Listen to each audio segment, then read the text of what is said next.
Okay, I'm re-recording this again. The air conditioner keeps coming on.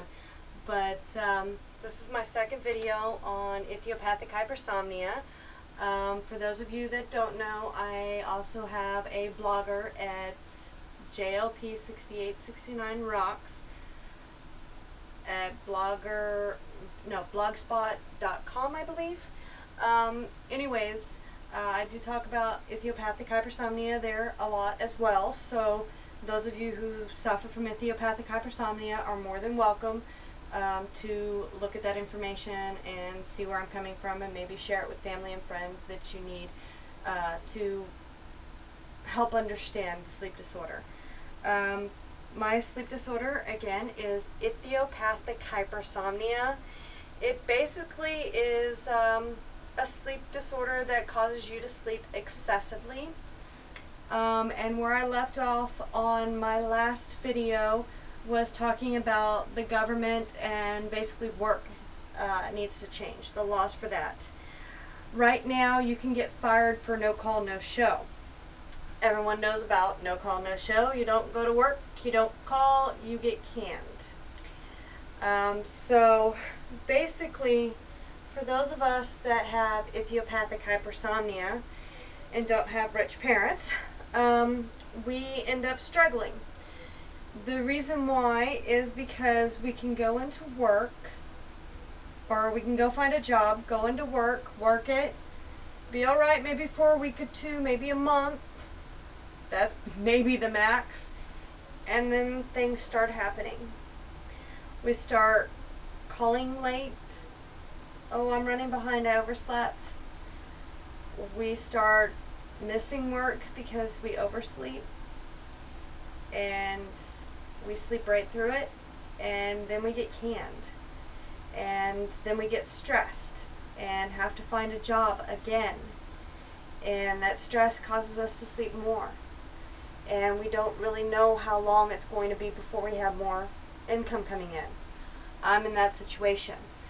I'm trying to find employment right now. My best bet right now is freelance, but there's not a lot of jobs out there. And just in case y'all think I'm acting a little funny when I'm doing this, trying not to look at the mirror, which is like right here and next to me, so it's right in front of me, and since I got my glasses on, it's like double.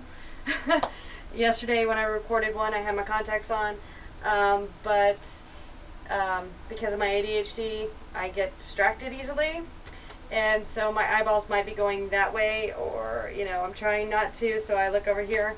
Don't mind that. Anyways, I have been fired from a lot of jobs.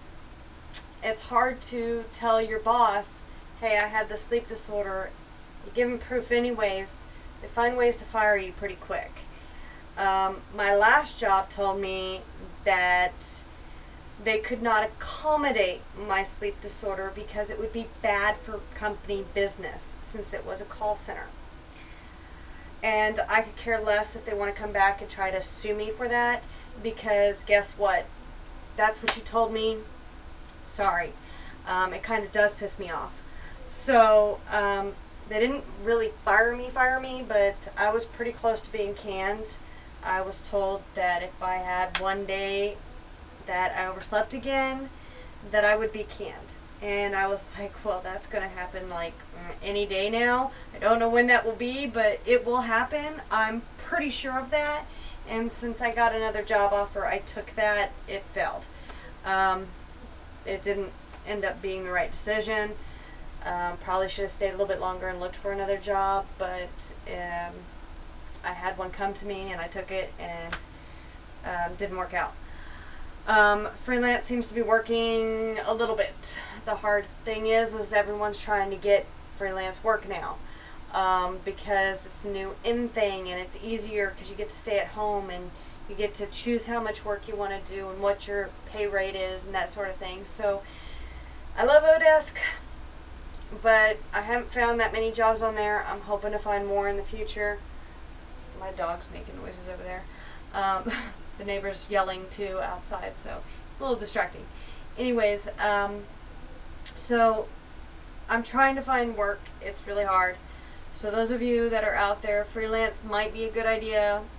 Keep trying. Inform your employers. Make sure you get those doctor's notes and document everything. We need to change these rules. Not all of us fit in the 8 to 5 time frame. We can't all make schedules. So assuming that everyone in the world can is just stupidity. Another option for those of you that also have idiopathic hypersomnia.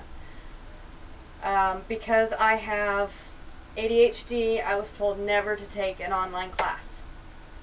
I found they work better for me. Yes, I have to focus a little bit more and get my ass on the computer and go to class and do my studies, do the assignments, but I have a week, sometimes more, to get assignments done. That means if I sleep 3 days and I'm up 12 hours, I can get a lot done in 12 hours for homework.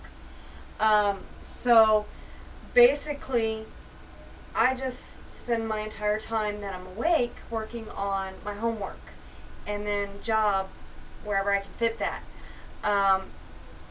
So I'm trying to get back into school. I had a 3.8, computer crashed, so did my grade. So hopefully I can get a better computer, get some more RAM, something, because my computer sucks. It's still in the Stone Age. But we'll see about getting that later. Anyways, it does make it a little bit easier when you can schedule yourself. So any job, any schooling that you can schedule yourself is what you want to pick. Just because you may have something else that a doctor or a teacher may say, no, that's probably not a good idea for you, try it yourself first. Because with our sleep disorder, that works. Another thing I wanted to go over is, because I am getting a schooling, but that doesn't make a difference. I have a friend, I have a support group on Facebook, and a friend of mine on there basically told me, or told all of us about her child possibly having the same sleep disorder, which is very possible because it is genetic. And a teacher wrote her a note and she wrote back saying, well, I made an appointment for my son. I noticed he's been really tired at night and he's been taking long naps and stuff like that. And he has been getting his sleep. And the teacher's like, no, you need to do this, this, and this. And make sure he goes to bed on time, make sure he eats a good breakfast, make sure he has a good lunch. And everything that she gave for solutions were, yeah, I'm going to make sure my kid's fed, and yes, I'm going to make sure he gets proper sleep. But this is a sleep disorder that even if you get 10 hours of sleep, it doesn't mean that you don't need more. So it's frustrating when you try to explain this even to educated people and doctors. I have doctors look at me going, what is idiopathic hypersomnia? And I'm like, you're the doctor. I'm the patient that has it. And I'm trying to explain it to you, which is completely stupid. So educate yourselves. If you have a friend or a family member that has it, support them. They need the support.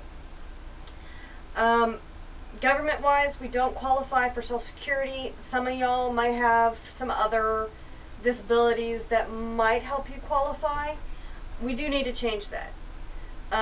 Yes, a lot of us with idiopathic hypersomnia are capable of working. Great.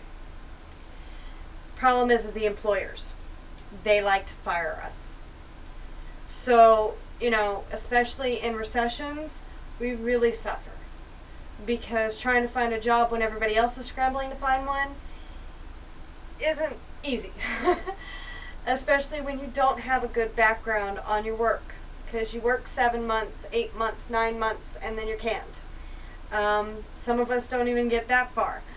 Mine looks a little bit better than, some others. But basically, we need to start changing laws, and we need to start educating ourselves. It doesn't matter your disability. Again, I say that. It doesn't matter your disability.